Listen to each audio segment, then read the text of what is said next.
So this is experiment 5. Experiment 5 will be the next practical, which has to do with the separation of the components of coffee. Coffee, alright? Now you have to know that coffee is a mixture, alright? And you know mixtures, we separate them by physical processes, such as chromatography, right? And TLC is going to be employed in this separation. This is a separation technique called TLC, which is thin layer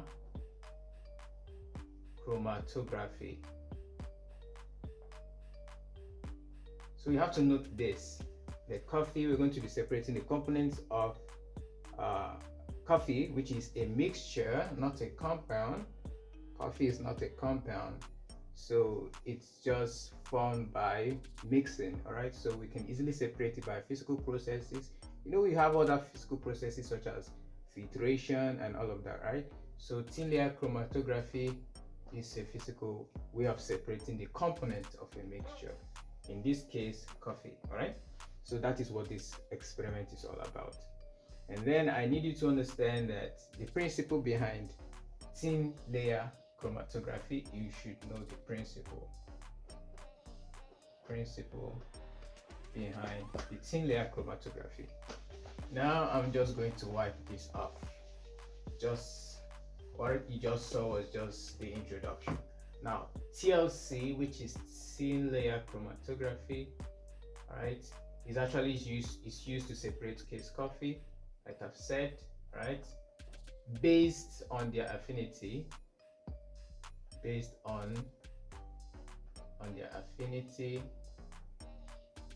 to what we call the mobile and stationary phase, based on the affinity to the mobile. The mobile phase is solvent, okay? The TLC involves the use of solvent, all right, which an organic solvent. To the mobile phase, the mobile phase is made up of an organic solvent system, in the sense that you have a mixture of two solvents. And in this experiment, we'll be making use of N-hexane and ethyl acetate,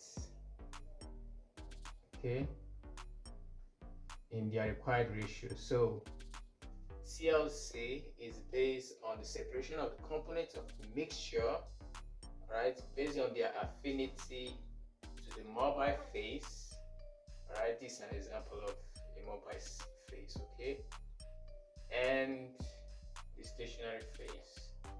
Stationary phase, just as implies, means a phase that is not moving, that is stationary. And usually the TLC plate will be treated with silica gel. All right, silica gel is going to serve as a stationary phase. All right, and the TLC plate, just as I've been saying, plate is a plate, so it will be cut in the required size.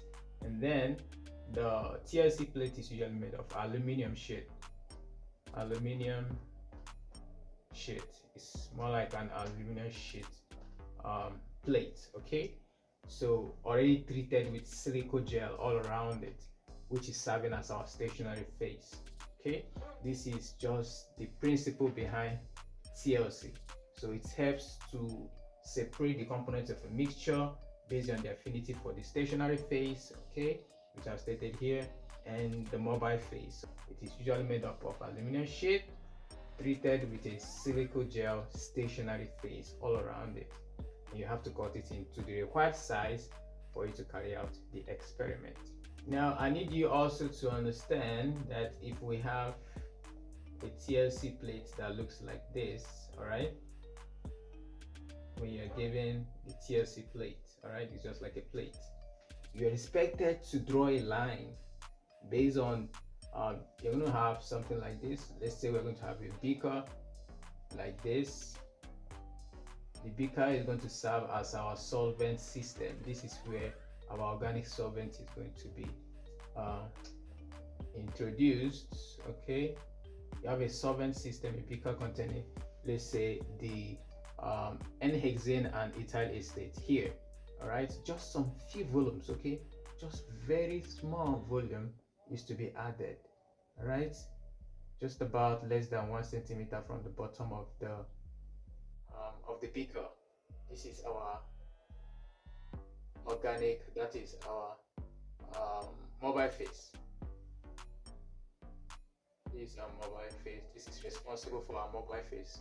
This is where we have to introduce our organic solvent system, N-hexane, and the ethyl acetate. Okay.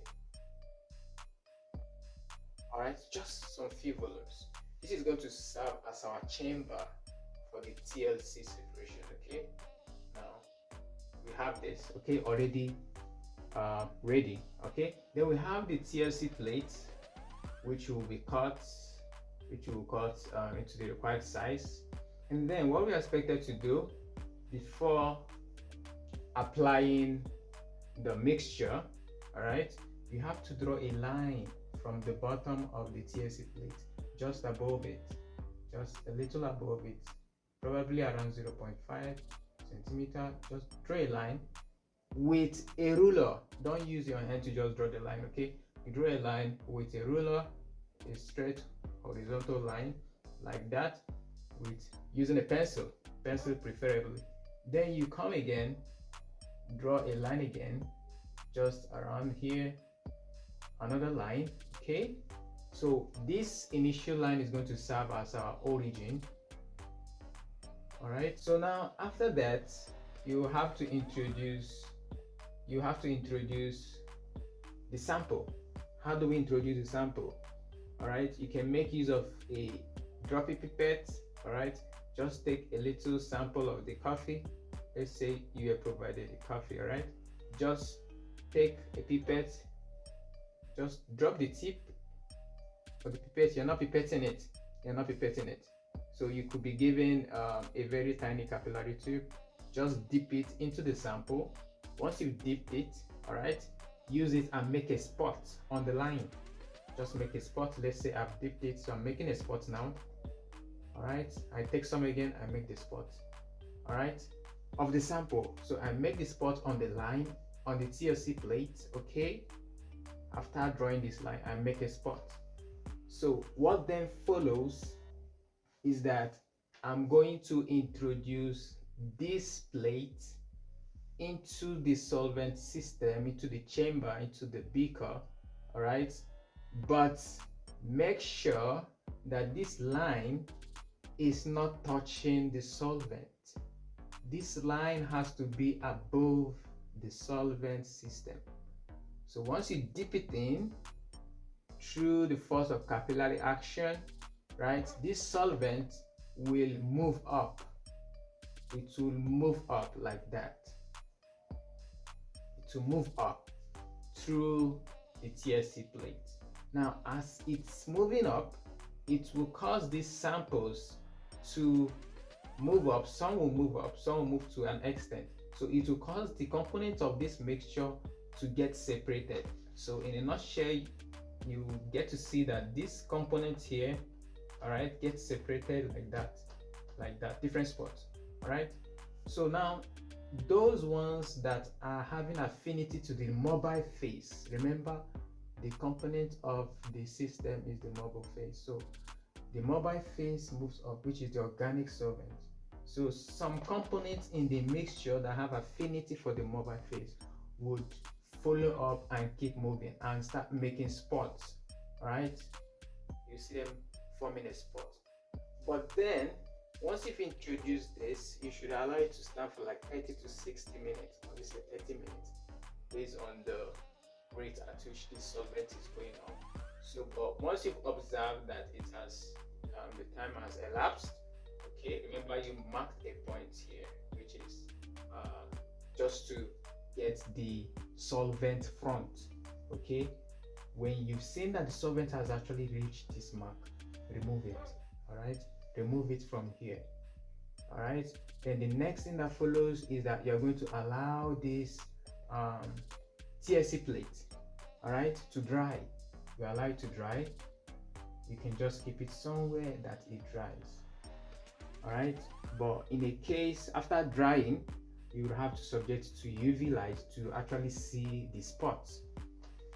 Now, once you've been able to do that, even if we are not, if we don't get to dry, we can actually employ another method, that is improvising the use of potassium permanganate. So that is, if it is provided, all we have to do is take this from the system. All right, once it has moved up, once you've seen that the solvent has reached the front mark, okay, I call it the front mark of the solvent. All right, then you bring it out, dip it in potassium permanganate if it is provided, okay, because the potassium permanganate could actually react with some components in the mixture to form colors. All right, that is just the essence of using potassium permanganate, especially when the components of the mixture are not colored, because you can't really see it. We want to actually observe the colors that has been developed as a result of the movement of the solvent up the TLC plate. So we can actually dip it in potassium permanganate, it gets to react, then we see the different components in colors. All right, so but then if this is not provided, you have to allow the TLC plate to dry. Once it has dried, then you can be able to observe these spots, especially when the components of the mixture are colored. All right, if it's not colored, you have to observe it using UV light, under UV light. All right, or some other provisions that will be made. So let's take, for example, there's something we call retention factor. We call it retention factor.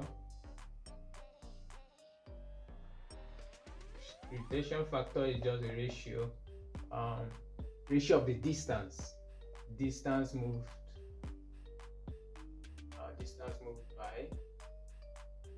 by the components of the mixture.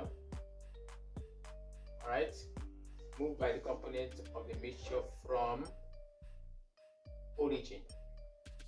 Remember, you drew a line in the TLC plate, right? Remember, you drew a line and you made a spot, right? You drew another line, that's the front solvent. So you made a spot. So the distance covered by, let's say you spotted some compounds or some components of the mixture. Let's say you had this as the spot you saw.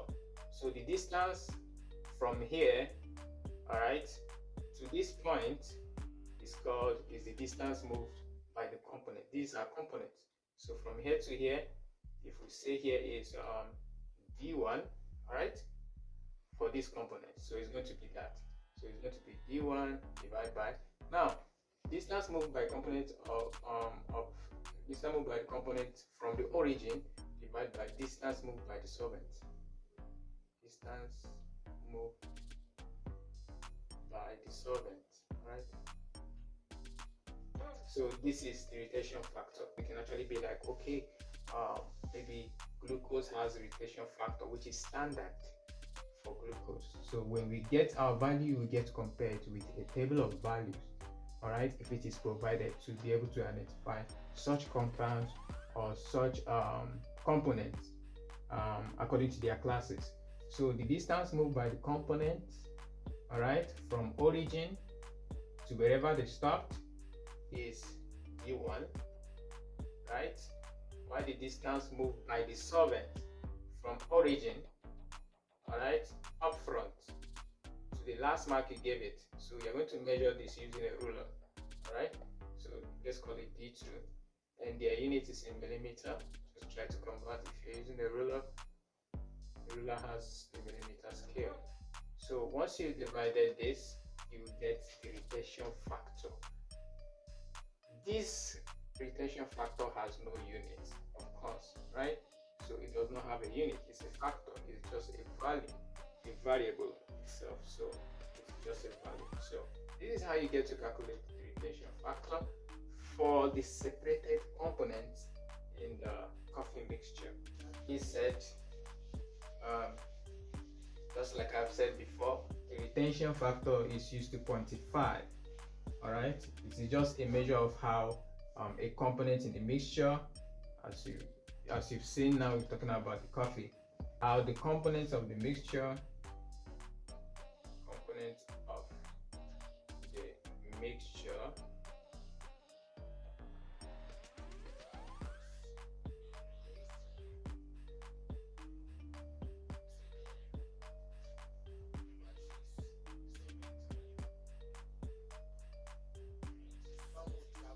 Up faster, up the TLC plate. All right, some will travel faster, while some would, just be a little above the origin. So those ones have more affinity to the stationary phase, while these ones that go up are having more affinity to the mobile phase, because the mobile phase tries to elude them upwards.